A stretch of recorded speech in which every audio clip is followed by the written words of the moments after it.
অসমখনক আগুৱাই লৈ যাবলৈ বিশ্ব দৰবাৰত অসমক প্ৰতিষ্ঠা কৰিবলৈ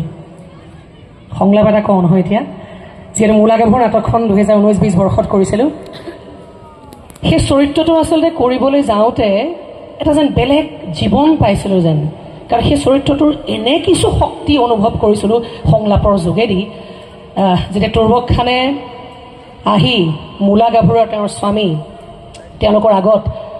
আহোম সাম্ৰাজ্য নিশেষ কৰি পেলাম আহোম সাম্ৰাজ্যক গোলাম কৰি পেলাম বুলি যেতিয়া অট্টহাস্য কৰি কৈ গৈছিলেহি তেতিয়া মূলা গাভৰুৱে কৈছিলে স্বদেশ আৰু স্বজাতিৰ গোলামী কৰাৰ বাহিৰে স্বদেশ আৰু স্বজাতিৰ গোলামী কৰাৰ বাহিৰে আন কাৰোৰে ওচৰত মূৰ তল কৰিব নজনা জাতিটোৱে হৈছে অসমীয়া তেজৰ নৈ বুৱাই শত্ৰুক ভহাই লৈ যাব পৰা জাতিটোৱে হৈছে অসমীয়া এটা মাত্ৰ চিঞৰত দেশ ৰক্ষাৰ যুদ্ধত জঁপিয়াই পৰিব পৰা জাতিটোৱে